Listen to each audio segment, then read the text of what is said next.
As the 2021 NBA season approaches the end of the regular season, we have a pretty good outlook on how each team looks. Obviously, some teams are faring better than others, but no team has had a perfect season by any means, and there's definitely at least one thing every team can look back on and wish they had done it differently. This brings us to the topic of today's video, where we'll be identifying the one biggest regret that every NBA team has had from this current season, picking out the things that they would probably like to have a do-over for. This will be a two-part topic where today's video will cover the teams in the Eastern Conference, then my next video will go through the teams in the Western Conference. Before we start though, it turns out about 64% of you watching right now aren't even subscribed to the channel, so please, if you enjoy the content, consider hitting the subscribe button, as not only does it help out a ton, but I would also very much appreciate it. Now with that being said, let's begin. Going in alphabetical order by city, the first team up is the Atlanta Hawks, and their biggest regret of the season is not being able to extend John Collins' contract. John Collins has drastically exceeded all expectations the team has had for him from the time that they drafted him, and he's now legitimately one of the best power forwards in the league, who fits tremendously alongside Trae Young.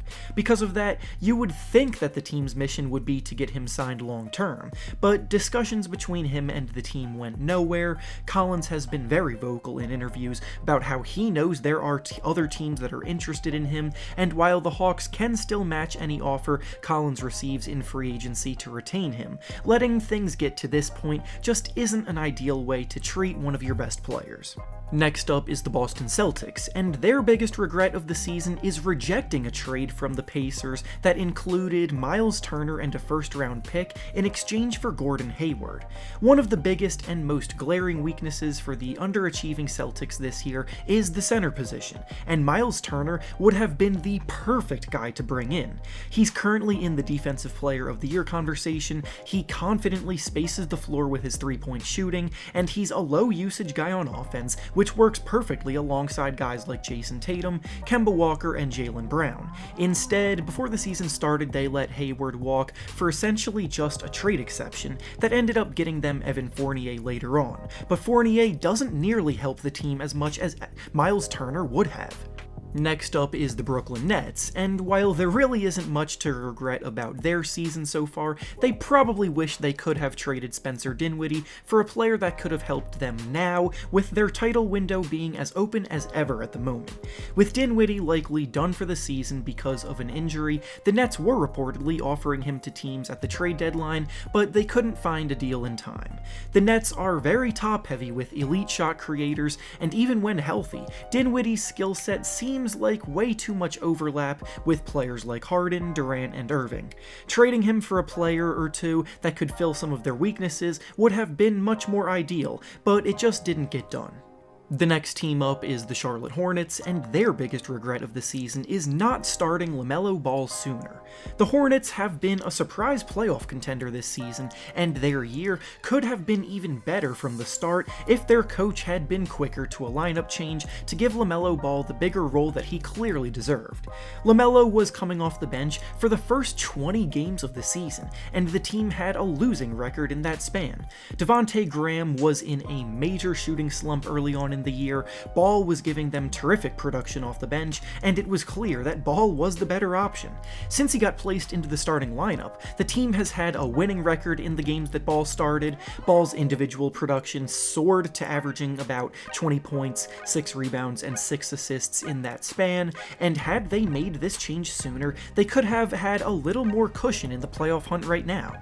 Next up is the Chicago Bulls, and their biggest regret of the season is waiting too long to make a big move. The Bulls came into this season with playoff aspirations, and with Zach LaVine playing the best basketball of his life, they should have been aggressively trying to get him an all-star caliber running mate. They waited all the way until the trade deadline to acquire Nikola Vucevic, which was a terrific addition and he's fit in very well, but the Bulls are still only in 11th place in the East, which isn't even good enough for a play-in game at the moment. Next up is the Cleveland Cavaliers, and their biggest regret is mismanaging both Kevin Love and Andre Drummond. The fit of both of those players in Cleveland was always pretty head-scratching because neither of them fit the timeline that the team is currently on right now, and instead of trading them away in exchange for any kind of value, they ended up having to buy out Andre Drummond, and Kevin Love is still on the team, more unhappy than he's ever been. Love is a player that should have been traded probably a year or two ago because his value is tanking with each passing day, and after getting nothing in return for Drummond, either they've just failed miserably to cash in on two of their best players. Next up is the Detroit Pistons, and their biggest regret is similar to the Cavaliers in that they botched the way they handled Blake Griffin. Griffin came to Detroit hoping to lead them to playoff runs, but his time with the team ended with him too getting bought out.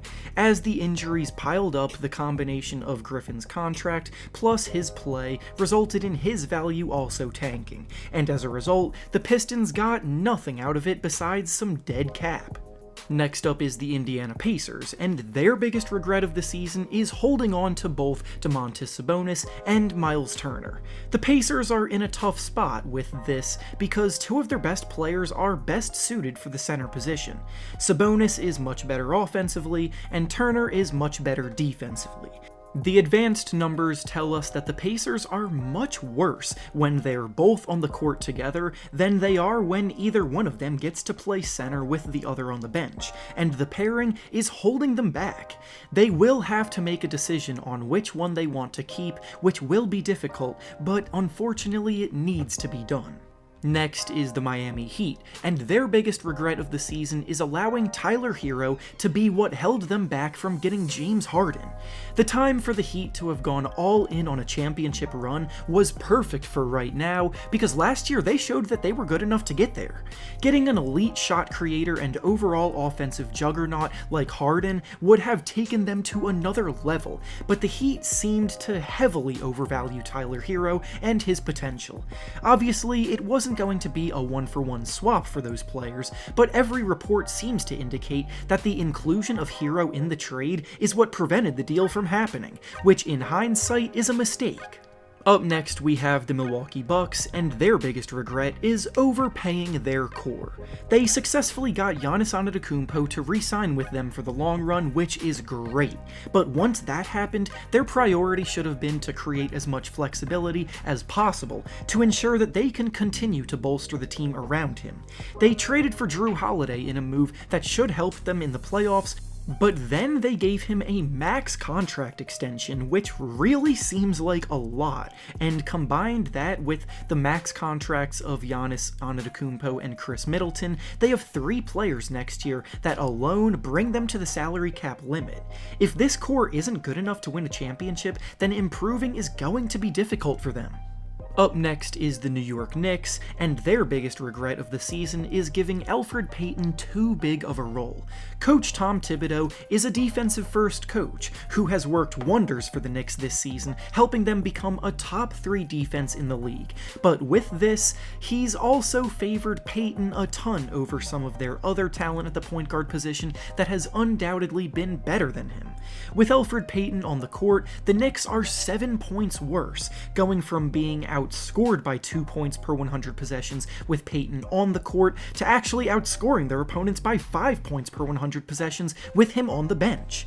Luckily, Derrick Rose has come in and taken over a bigger role, but Payton still cuts into the minutes of Emmanuel Quickley, which I believe is a mistake. Next up is the Orlando Magic, and their biggest regret of the year is waiting so long to give Mo Bamba a chance. Mo Bamba was basically pushed aside for most of the early part of the season, barely playing at all as the Magic tried and failed to compete for the playoffs. Once they unloaded all of their best players in trades and began to tank, then Bamba got a chance to showcase what he can do, and since his return to the rotation, he's been playing some terrific basketball. In his last 15 games, he's shooting 42% from 3, he's scoring 11 points per game, and he's doing a solid job protecting the rim, and he's starting to come into his own a little bit. The team invested a lot in him 3 years ago when they drafted him 6th overall, and since that day, they really haven't done enough to develop him. Next up is the Philadelphia 76ers, and their biggest regret this year is not acquiring a stretch big man for their rotation. The Sixers are built around their defense, their dominance inside with Joel Embiid, and their newly acquired shooting that helps everything run smoothly.